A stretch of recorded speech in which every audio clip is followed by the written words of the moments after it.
Moshiach Era Rabbi Mendel Kessin part edited written speech based on the Moshiach. The difference between now and the Messianic era is unfathomable. If you think you have an inkling, you are incredibly mistaken. I will tell you one chazal in the Midrash Rabbah, at the end of Kohels. It says, the Torah of Moshe Rabbeinu, which is everything we know, Bavli, Yerushalmi, Midrash, Mekilta, Teshuvas, everything, is Hevel, Luft, air, compared to the Torah of the Moshiach. Air. That's how insubstantial it is. Its surface. The Torah of the Moshiach is comparatively substantial. That's what the earth will be filled with the knowledge of God means. Participant, thank you. The second question is, you mentioned the possibility of the Moshiach coming in this year of Shemitah. Rabbi Mendel Kessin, yes, because the Gemara, in Sanhedrin, says that the Moshiach comes at the end of Shemitah, which is what, in 3 months, but then you mentioned 2030, that it's a possibility. Rabbi Mendel Kessin, the coming of Moshiach ben Yosef is a process. He's a real person, but he doesn't just, suddenly, appear.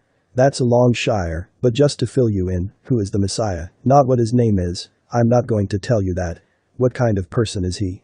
He is somebody that you would never recognize, and there's a midrash about his suffering for the sins of the Jews, suffering terribly.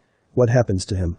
There's a pasuk, verse in Yeshayahu, Isaiah, Pasuk Bes, verse 52, towards the end, which says, Hein Yaskal Avdi, behold, my servant will grow wise. Who is God's servant? There are different opinions. Most people hold it's the Jewish people, but the Targum says it's the Messiah himself. It continues, and he will be exalted, will become exceedingly high, will grow exceedingly. These are 3 expressions of growth. The Midrash asks, why does it refer to Messiah this way? Moshiach starts off as Avdi, my servant in prison, not literally but figuratively. He endures terrible suffering. He's in Golus, exile, just like Moshe Rabbeinu was in Golus for 36 years. When he's released he becomes great.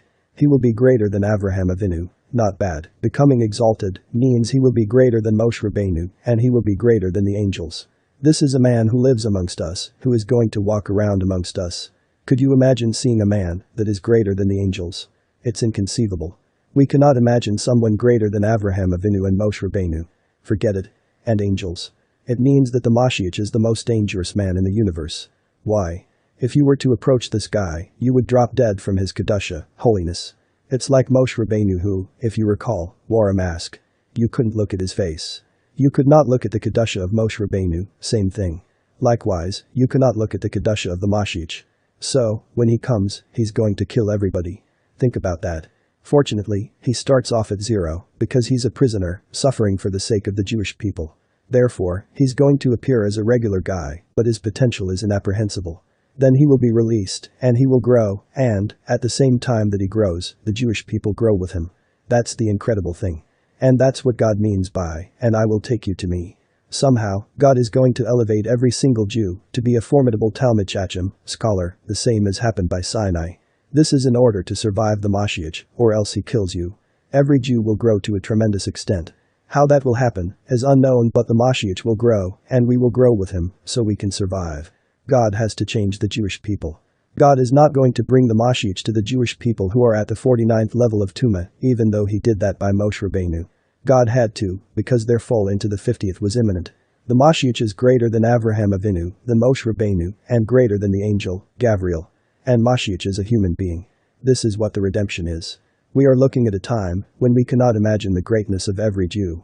You won't even be able to recognize yourself. You won't. You don't realize what you will become. That's the final redemption.